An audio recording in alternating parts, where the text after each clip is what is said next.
নমস্কার বন্ধুরা, আমি অনিন্দিতা আপনাদের সকলকে স্বাগত জানাচ্ছি। আশা করি আপনারা সবাই খুব ভালো আছেন। আজকে আমি দুর্দান্ত স্বাদের ডিম ভাপা রেসিপি আপনাদের সাথে শেয়ার করব। আর বন্ধুরা, এই রেসিপিটা একবার যদি খান তো স্বাদ মুখে লেগে থাকবে। আমি কীভাবে বানাচ্ছি পুরো ভিডিওটি দেখার অনুরোধ রইল, আশা রাখছি ভালো লাগবে। ডিম ভাপার জন্য প্রথমে আমি একটা মশলা রেডি করে নেব। এখানে কাঁচের বোল নিয়েছি আর এই বোলের মধ্যে কালো সর্ষে আর সাদা সর্ষে নিয়ে নেব। এখানে আমি 1 চামচ করে কালো সর্ষে আর সাদা সর্ষে ব্যবহার করেছি। এখানে 1 চামচ পরিমাণে দিয়ে দেব পোস্ত। এবার এর মধ্যে দিয়ে দেব 10-12টা চীনাবাদাম। চীনাবাদামটা আমি ভিজিয়ে খোসাটা আমি আলাদা করে দিয়েছি। এবার এর মধ্যে দিয়ে দেব কাঁচা লঙ্কা আর দিয়ে দেবো একটা শুকনো লঙ্কা। ঝালটা স্বাদ মতো দিতে হবে। দিয়ে দেব সামান্য পরিমাণে লবণ। এবার এটা শিলে মিহি করে পেস্ট বানিয়ে নেব। এদিকে গ্যাসের মধ্যে কড়া বসিয়েছি আর এর মধ্যে দিয়ে দেবো 1.5 গ্লাস পরিমাণে জল। গ্যাসের হিটটা আমি হাইতে রাখবো, রেখে জলটা ফুটিয়ে নেব। ডিম ভাপার জন্য এখানে আমি 3টে ডিম নিয়েছি। বন্ধুরা, ডিমটা আপনারা কম বেশি করে নিতে পারেন। এই বোলের মধ্যে 3টে ডিম আমি ফাটিয়ে নেব।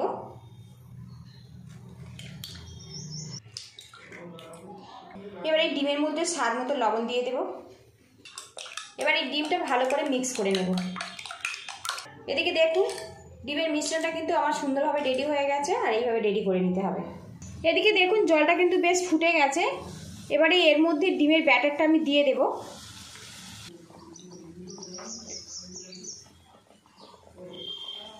এদিকে দেখুন, গরম জলের মধ্যে কিন্তু আমি ডিমটা দিয়েছি আর গ্যাস রেটটা একদম লো টু মিডিয়ামে রাখবো, রেখে ডিমটা ধীরে ধীরে আমি সিদ্ধ করে নেব। আর বন্ধুরা, একটু খেয়াল রাখতে হবে, এই সময় কিন্তু ডিমটা কোনোভাবে নাড়াচাড়া করা যাবে না।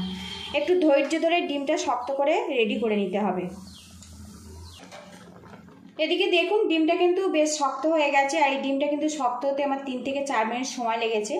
আর এই ডিমটা বন্ধুরা কিন্তু খুব বেশি শক্ত করবেন না, তাহলে রেসিপিটা রেডি হয়ে গেলে খেতে ভালো লাগবে না। একটু নরম নরম থাকবে, সেই মতো কিন্তু ডিমটা এইভাবে ভাপিয়ে নিতে হবে। এই অবস্থাতে আমি গ্যাস রেটটা বন্ধ করে দেবো, দিয়ে যে ডিম ভাপানোটা আমি তুলে নেব। আর এখন দেখুন, আর বন্ধুরা, যখন এই ডিমটা কিন্তু বেশ ভালো মতো ভেপে যাবে তখন কিন্তু জলের উপরে ভাসতে শুরু করবে। সেই সময় কিন্তু বুঝে নিতে হবে যে ডিমটা ভালো মতো ভেপে গেছে আর এইভাবে কিন্তু জল থেকে তুলে নিতে হবে। এদিকে একটা থালার মধ্যে ডিম ভাপা আমি নামিয়ে নিয়েছি। এবার এটা আমি ঠান্ডা করে নেব। এদিকে একটা টিফিন বক্স নিয়েছি আর এই টিফিন বক্সে আমি ডিম ভাপা বানাবো। এই বক্সের মধ্যে আমি দিয়ে দেবো 2 চামচ পরিমাণে টক দই। এবারে এর মধ্যে দিয়ে দেবো সর্ষে আর পোস্ত পেস্ট। দিয়ে দেবো সামান্য পরিমাণে চিনি। এখানে আমি টক দই ব্যবহার করেছি, সামান্য চিনি দিলে এর স্বাদের ব্যালেন্সটা পারফেক্টভাবে তৈরি হবে।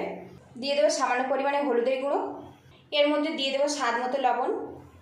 দিয়ে দেবো 2 চামচ পরিমাণে সরিষার তেল। এবার একসঙ্গে এটা ভালো করে মিক্স করে নিতে হবে। এদিকে দেখুন, ডিমের মিশ্রণটা কিন্তু আমার রেডি হয়ে গেছে। এবার এই টিফিন বক্সটা একটু সাইড করে দেব। এদিকে ডিমের ভাপা অমলেটটা কিন্তু সুন্দরভাবে ঠান্ডা হয়ে গেছে আর এখানে একটা ছুরি নিয়েছি, একটু ছোট ছোট করে টুকরো করে আমি শেপ দিয়ে দেব। আর বন্ধুরা, ডিম ভাপা আমরা সাধারণত গোটা গোটা ডিম দিয়ে বানিয়ে খেয়েছি। একবার কিন্তু এইভাবে বয়েল ডিম দিয়ে আপনারা বানিয়ে খেয়ে দেখবেন, খেতে কিন্তু অসাধারণ লাগে। ভিডিওটি ভালো লাগলে একটা লাইক দিয়ে দেবেন আর চ্যানেলে নতুন হয়ে থাকলে চ্যানেলটিকে সাবস্ক্রাইব করে নেবেন। নিত্য নতুন রান্নার রেসিপিগুলো খুব সহজে আপনার সাথে আমি শেয়ার করতে পারবো। আর এইভাবে যদি ডিমটা অমলেট করে ভাপা বানান তো মশলাটা কিন্তু ডিমের মধ্যে খুব সুন্দরভাবে চলে যাবে আর খেতে কিন্তু অসাধারণ হবে।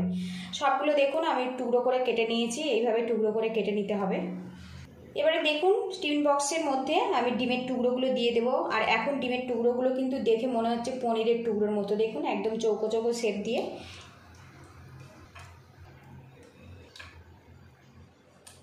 এবার মশলাটা ডিমের সাথে ভালো করে মিক্স করে নেব। আর বন্ধুরা, এর মধ্যে কিন্তু খুব বেশি জল দেওয়ার প্রয়োজন নেই, ডিমটা সিদ্ধ আছে। খুব বেশি জল দিলে কিন্তু পাতলা হয়ে যাবে, খেতে ভালো লাগবে না। দেখুন, এইভাবে কিন্তু আমি মশলাটা ডিমের সাথে মিক্স করে নেব। এদিকে দেখুন, মশলাটা ডিমের সাথে খুব সুন্দর করে মাখিয়ে নিয়েছি আর এখন কিন্তু খুব সুন্দর একটা গন্ধ বেরিয়েছে। আর এখন দেখুন লুকিংটা। এবার এই ডিমের মধ্যে একটা কাঁচা লঙ্কা দিয়ে দেবো, একটু আমি 2টো ভাগে ভাগ করে নিয়েছি। আর এর মধ্যে দিয়ে দেবো আরও 1 চামচ সরিষার তেল। সবশেষে এর মধ্যে দিয়ে দেবো ধনেপাতা কুচি। ধনেপাতা কুচিটা একদমই অপশনাল, এটা আমার খুব ভালো লাগে সেই জন্য সামান্য একটু ব্যবহার করলাম। আপনারা যদি পছন্দ করেন তো দিতে পারেন, না হলে এটা বাদ দিয়ে দেবেন। ঢাকনা দিয়ে ডিমটা ভাপিয়ে নেব। এদিকে দেখুন, যে কড়াতে আমি ডিমটা ভাপিয়ে নিয়েছিলাম সেই কড়াতে আরও 1 গ্লাস জল দিয়েছিলাম, দিয়ে জলটা আমি ফুটিয়ে নিয়েছি। এবার এর মধ্যে টিফিন বক্সটা আমি দিয়ে দেবো। আর বন্ধুরা দেখুন, জলের লেয়ারটা কিন্তু নিচে রাখবেন। এবার একটা পাত্র দিয়ে ঢেকে রাখবো 5 মিনিটের জন্য, তাহলে কিন্তু আমার রেডি হয়ে যাবে দুর্দান্ত স্বাদের ডিম ভাপা। আর বন্ধুরা এই সময় কিন্তু গ্যাস রেটটা আমি লো টু মিডিয়ামে রাখবো। 5 মিনিট আমি ফুটিয়ে নিয়েছিলাম, নিয়ে আমি গ্যাস রেটটা বন্ধ করে দিয়েছিলাম। এখন এই কৌটোটা আমি নামিয়ে ঠান্ডা করে নেব, তারপরে আপনাদেরকে আমি দেখাচ্ছি। এদিকে দেখুন বন্ধুরা, দুর্দান্ত স্বাদের তৈরি হয়ে গেছে ডিম ভাপা। আর এখন কিন্তু খুব সুন্দর একটা গন্ধ বেরিয়েছে ধনেপাতা দেওয়ার কারণে। এই রেসিপিটা কিন্তু আপনারা গরম ভাতের সাথে পরিবেশন করতে পারেন, খেতে অসাধারণ হয়। আপনাদের কাছে একটা রিকোয়েস্ট রইল, চ্যানেলটিকে সাবস্ক্রাইব করে নেবেন, নিয়ে আমার পাশে থাকবেন যাতে সামনে এগিয়ে যেতে পারি। একটা লাইক দিয়ে দেবেন আর যতটা সম্ভব শেয়ার করে দেবেন। আমরা সাধারণত গোটা গোটা ডিম দিয়ে ভাপিয়ে বানিয়ে খেয়েছি, একবার কিন্তু এইভাবে ভাপিয়ে বানিয়ে খাবেন। কেমন হয়েছে অবশ্যই কমেন্টে জানাবেন। আপনারা ভালো থাকবেন, সুস্থ থাকবেন, দেখা হবে নেক্সট ভিডিওতে।